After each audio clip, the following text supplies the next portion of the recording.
that. And so it was cool, man. It was cool to come in, and definitely when it hits a university like Howard, and we know everything that Howard is about, and for something in our backyard. So I think that kind of even sweetens the deal a little bit more. Yeah, for sure, for sure. And I'm excited to see the Bison take the golf course and see what they can do, and to know that he has a direct correlation to the success of that program, and that even being a program period has got to be a special feeling for him as well. Sliding on over to the other side of the country, the West Coast, we had the newest member of the Los Angeles Clippers, Kawhi Leonard, really come out the woodwork swinging, donating not 100, not 200, not even 500, but 1 million backpacks donated to the different districts of the Los Angeles school area. So those children will be going to school with fresh backpacks with supplies inside. Man, 1 million, Pat. Just thinking about that number and thinking about how many kids that can help, how many parents that might have been struggling with something. It might be simple to some people, oh, it's just a backpack. But to some people, that backpack is a major purchase because they have more than one child, job situation, whatever the situation might be. That's one less stress they have to worry about that's been alleviated from them because of Kawhi Leonard and him doing the right thing, paying it forward and helping out people in his community. Really, really awesome. Yeah, it was, man. Like you said, I mean, he really hit a major number. Just to think about a million kids, a million backpacks is out there. So it's going to be great. It's going to be great for Kawhi, man. He's from that area. He's back home, in California playing for the Clippers. I think they're going to love him out there, man. I think they're going to love him. I think he's going to do a lot of good things. I also think it's cool, too, because we talk everything about him being quiet in the media and stuff, and that's cool. You do what you do. But maybe being back home, too, he'll feel a little more comfortable with some things. Maybe we'll see him kind of open up a little bit more. If he does, great. I mean, I'm not saying he has to, as long as he keeps doing goodwill, stuff like this, that's all that matters. But I think it was cool, man. I think it was a good deal out there. As long as, and I just hope the people out there don't butcher things as bad as the young lady did that works on NFL. Did you see the lady that works for NFL Network? I think she did an event. I don't know if it was a Nickelodeon's or Kids Award, and she goes up to him and says, "What it be, baby?" Yeah, instead of "What it do, baby." Yeah, yeah. As long as people don't butcher stuff like that too much, man, I think everything's gonna be cool out there. Gotta stay in your lane sometimes, man. You gotta stay in your lane. I'm pretty sure she's gonna blame the research department. That's why I was written on the card. You gotta research that stuff yourself, man. You don't go talk to people like that on a whim. And then we've been talking about it all summer. I'm actually kind of surprised, to be honest with you. It's still a conversation piece. Well, not that it's a conversation piece. I'm surprised he's still not on the team. That's Carmelo Anthony. I know a couple of weeks, it's been about a month now, maybe a month and a half since he was on First Take with Stephen A. Smith to kind of set the record straight and tell his side of the situation. Well, now you had a former NBA first-round draft pick, Royce White, who I believe still is in the Big Three, come out with some comments just talking about how he feels that Melo's been blackballed in the league, that for somebody who was supposed to be Melo's friend, that person being LeBron James, and he's supposed to be the face of the league, and he's the guy that has all the power, how come he can't get his boy signed to the Lakers? And then he put somebody else's name out there saying if the Lakers can sign Jared Dudley, if they can sign Jared Dudley, they can definitely sign Carmelo Anthony. Anybody who's a professional in the game knows what Carmelo Anthony's done for the league, done for the game of basketball, which I don't disagree with at all on that part. But just some real strong feelings from Royce Wright, kind of calling out LeBron. Like I said, throwing Dudley out there a little bit, all trying to ride for his boy Melo. What's your take on that? I got a lot of different opinions on it. Okay, let's wrap. For one, I'm trying to figure out where to start. All right, the LeBron part. Could LeBron get him on the Lakers? Absolutely. Does he have to? No. But I think he's right when he says LeBron has enough pull or has enough power to get a guy on the team. I think we've seen that before. I think we've seen him kind of handpick some guys or get guys. So I think if he really wanted to, he could get Melo on that team. The part that I don't agree with is I don't think Melo's being blackballed. I mean, if somebody says Melo's being blackballed, my question would be, what? For what? The only reason I think Melo is not on the team is I just think people may not be as a fan of his game as he is or some of his biggest fans are. I think they look at some things, the style of play. Maybe they combine that with the age and the style of play. Maybe they see some issues on defense. Maybe they see some issues with possibly holding the ball too long, not having other players involved. I think those are some of the issues and the reasons why people may not want him on a team. Also, and this is something he tried to clean up when he talked to Stephen A. Smith, but Melo has went out there and pretty much laughed at the idea of coming off the bench.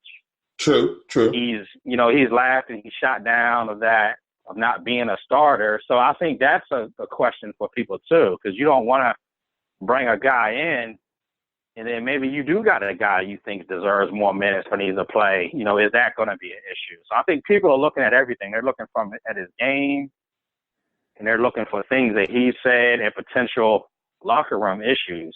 And to me, that's not blackballing somebody. That's just saying, look, I need to make a decision that's best for my team, that's best for the success of the team. So, the blackball would be what the NFL is doing to Colin Kaepernick. That would be blackballing. Melo not being on the team because of those reasons, I don't think is blackballing. So that part, I don't agree with. And then I don't agree with the part about bringing Dudley into this, and because everybody's trying to get a job in the NBA, and everybody, they got their agents working for them, and they're talking to people, and you pretty much have an active resume based off of the tape and stuff you've done on whatever team you was with last and over the course of maybe, the last few years or whatever. So guys are looking at things that they think can help their team in different situations. If the Lakers or whatever team signs a Dudley or whoever, if they see him doing things and see things that he can bring to the team that they like, then if they sign him, I mean, it's not Dudley's fault. It's not like he's going down sitting with these teams and they're saying, should we take you at Melo? And he's like, forget Melo, you sign me. It's not like people are doing stuff like that. So to bring Dudley in it, I got an issue with that. It's kind of like the same way, and now let's go back to Cap again. Cap's getting blackballed, but when everybody was out there laughing at and making fun of all these other quarterbacks that Cap is better than. Yeah. But people were blaming them. You can't blame them for getting jobs. You got to blame the team for not bringing in Cap. You don't blame the actual player. It's not their fault. They're, like you said, they're trying to compete for a job just like everybody else is. Yeah, no, I feel you on that one. I don't blame Josh McCown for playing for the Eagles. It's not his fault that the Eagles brought him in. He retired. They saw something in his skill set. They wanted to bring him back. They're going to write him a check. He said, sure. I would, if I got a problem with Cap not being on the Eagles, that's an issue with the Eagles. To kind of circle back to what you said, I agree with you on a couple of different points. And here's kind of my point of view in the whole situation is, at some point you have to realize that Father Time is undefeated, has never lost. The game has changed. This is not the Jerry McNamara, Hakeem Warwick, Carmelo Anthony, Syracuse Orangemen. Those years are past. Carmelo has to understand that. He has to understand that the best way he can help and contribute to a basketball team is to come up off the bench, give that team a spark, a la a Jamal Crawford, a guy that's been in the league forever. And that's his role. Also, like you said, the style of play has changed. There's not too many teams in the NBA, not really any that I could think of, shame on me if I'm wrong, that throw the ball into the post and everybody just watches. It's a free-flowing, back picks, curls, come off the screen, spot up, catch and shoot kind of style offense in the NBA now, which is not really his style. If you look at his tape, because the only thing you can go by, his resume, is the tape of his past seasons. Even when he played for Houston, it was getting the ball in post, dribbling the air out the ball, either fade away, off the glass, jump shot. That's his game. And that's not really the way the NBA is going these days. It's a different type of league. So he refuses, from what I've seen, to adapt to that style of basketball. He keeps on playing the game he knew. That's issue one I have with him. You got to change the times. You got to adapt. People are not doing podcasts in 2019 the way they were doing them in 2007. The technology's gotten better. You got to learn technology. You got to adapt. That's number one. And then number two, I do have an issue with you mentioning other players' names, as like you said, Pat, as if it's that player's fault. Gerald Dudley has a skill set. Veteran leader in the locker room. He's a good locker room presence. Spot-up shooter. Solid defender. He's been in the league for a long time. He also did something crazy called accepted his role. You don't hear him talking about, I should be in the starting five. I should play 30 minutes. He knows his role, and the way he's going to stay in the league is by doing what he does best and coming off the bench. There's a reason why Vince Carter is coming into his 22nd season. It's because Vince Carter realizes I'm not doing 360 arm to the rim dunks anymore. That's not my game. I'm a veteran leader. I'm going to teach the young guys. I'm going to keep them in line. I'm also a guy to come off the bench, can give you 10 or 12 points. I'm a spot-up shooter. I'm a pretty decent defender.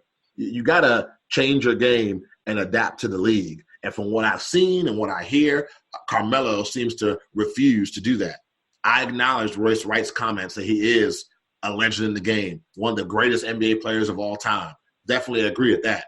But you got to either change your style of play and your mentality, or you're not going to be in the league anymore. And you're absolutely right, Pat. In no way, shape, or form is Carmelo being blackballed. I disagree with that 110%.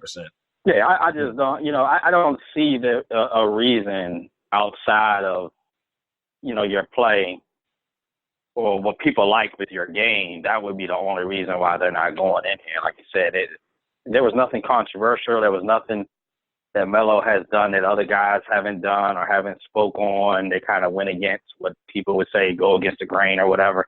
There hasn't been anything to suggest that. Now, Melo, kind of hitting back to that interview he did with Stephen A. Smith, I mean, Melo's kind of saying some different stuff now than what he said before, right? So now he's saying he'll do any role. He's coming out being clear. There was always reports and there was stuff he said. I forgot who it was. It might have been when he first got to Houston. Someone asked about coming off the bench and he laughed and joked about it. Basically like whatever. You're right. It was Houston. So there were things always like that. So now we're hearing something different. Now, is it too late now? Do people not believe him? Have people kind of moved on? Because you would think if those comments were made earlier and we actually seen it happen with no problem, then Melo probably would be on somebody's roster right now. But I just, I think people probably just aren't buying it anymore. Would I like to see him out there play, kind of in this thing the right way? Yeah. Of course. I wouldn't have any problem with that, but I think it's just hard to put him in different situations, not really knowing what's going on and, what you have. Because I'll say it right now, Washington is not, the expectations are going to be low in Washington next year, but Washington has some young pieces and they have some guys that need some court time, that need to grow. I couldn't honestly sit here and tell you right now that I would want Melo on the Wizards because that's going to hold back from some things. It's not like we're on a team. We're a team where we're at the playoffs. We know we're going to be at the playoffs, and we need just a little bit to push us over. Maybe we could use a vet to help. We're not in that situation. So I think these young guys need that court time. These young guys need to grow. So that's just one example why I think it wouldn't be a good fit here. You pretty much can probably go down to tons of different teams and go over those same type, discussions about that. So we'll see, man. Maybe it'll end. I just think the longer this goes, the harder it's going to be to ever see him play again. And it's a shame, but I think we're pretty much looking at the end for Melo. Unless somebody does some type of goodwill situation where they just say, hey, bring him in. Maybe it's the Knicks, maybe it's Denver. Somebody brings him in kind of at the end just so he can kind of, wave to everybody and, be on his way. Yeah, it's going to be interesting to see how that plays out. And I mean, also too, I'm a LeBron guy, but the shot at LeBron and he's the king all, end all, be all. I wonder if LeBron is hesitant because maybe he doesn't believe that whole I'll come off the bench, I'll do whatever role you want me to do. I know they're really good friends. Obviously, LeBron James knows him a whole lot better than I do. Never met the man in my life. But I'm just saying, if that was true, and we have seen in the past many examples of LeBron James